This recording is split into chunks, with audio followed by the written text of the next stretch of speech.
এই যে দেখুন বন্ধুরা, এই ফ্যানটা পুড়ে গেছিল। তো পুড়েছিল কি কারণে? এক নম্বর কারণ হচ্ছে এর যে বেয়ারিং নষ্ট হয়ে গেছিলো, দুটোই বেয়ারিং জাম হয়ে গেছিলো। তার কারণে ফ্যানটা ঘুরতে পারছিল না। যখন বেয়ারিং জাম হয়ে যায়, তো জাম হওয়ার পরে কিন্তু ফ্যান সুইচ দিতে গেলে ওই মোটরটা ওর হিট হয়, কিন্তু ফ্যানটা ঘুরতে পারে না, ওর ঘোরার শক্তি থাকে না।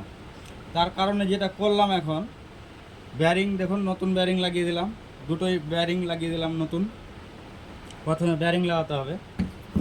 এই যে কয়েল আমি ব্যান্ডিং করেছি, এই যে কয়েল নতুন, এই যে নতুন কয়েল দেখতে পাচ্ছেন।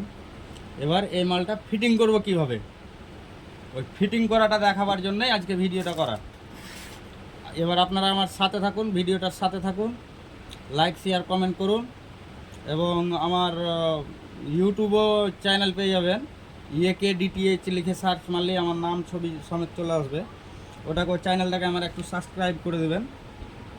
এই যে দেখুন কীভাবে ফিটিং হয় মালটা, একটু দেখে নিন।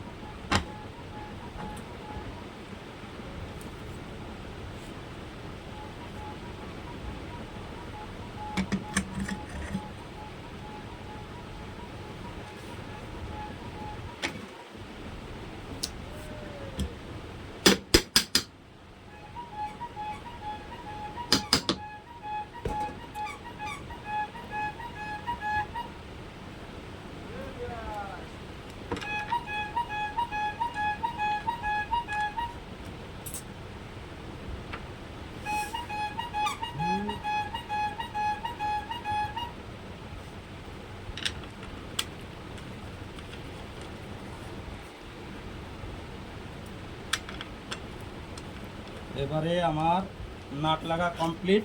এবার টাইট করে দেবো নাটটি।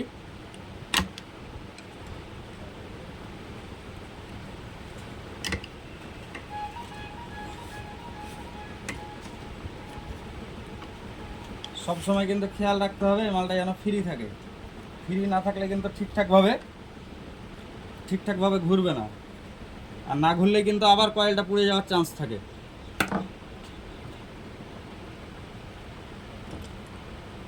এবারে লেগে যাবে ব্যাটারি।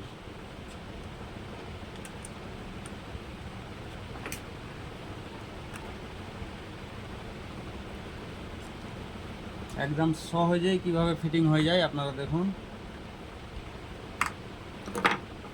হয়ে গেল। এবার আরও একটা এর মধ্যে ফল্ট ছিল, যেটা ভোল্টেজ কম যদি থাকে তার ক্ষেত্রে কিন্তু আপনি 315 ব্যাটারিটা লাগাতে পারেন, ভোল্টেজ কম থাকলে। এখন তো প্রায় ভোল্টেজ ঠিকই থাকে মোটামুটি। তার কারণে কিন্তু এই যে আপনার কি বলে, নতুন কয়েল যে করলাম 315 ব্যাটারি আছে এটা। এই যে দেখুন এখানে 315 লেখা আছে, এই 315 লেখা আছে। তো এটা বাদ দিয়ে এখন যেটা লাগবে এটি 250। এই যে আপনারা দেখতে পাচ্ছেন 250। এই ব্যাটারিটা দিলে কয়েলটার কোনো ক্ষতি হবে না। 225 দিলে আরও ভালো, হ্যাঁ, কিন্তু 250 দিলে অসুবিধা নেই। তাহলে এবার হবে কি, যে কয়েলটার কোনো ক্ষতি হবে না। আচ্ছা, তারপরে যেটা লাগবে আমাদেরকে একটা ফ্যান ফিটিং করার জন্য সিরিজ লাইন তো লাগবেই।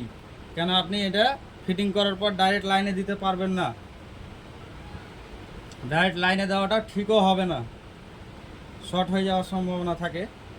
তার কারণে লাগবে আমাদেরকে সিরিজ লাইন, ওটাকে টেস্ট করার জন্য।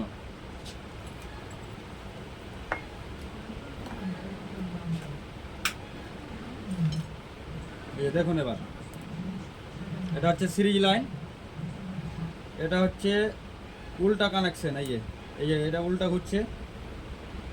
এবার যখন আমি সোজা করব তখন কিন্তু এই যে আমার এই পয়েন্টটাই দিতে হবে, তাহলে সোজা ঘুরবে। হয়ে গেল। এটাই হচ্ছে ফ্যানের কয়েল মানে সেটিং করার নিয়ম। আপনারা এর থেকেও ভালো ভালো ভিডিও পেতে আমার সাথে থাকবেন, আমার পেজটাই ফলো রাখবেন। আশা করি আরও এর থেকে ভালো আরও ভিডিও আপনাদেরকে আমি দেবো। আপনাদেরও উপকার হবে ভিডিও দেখে।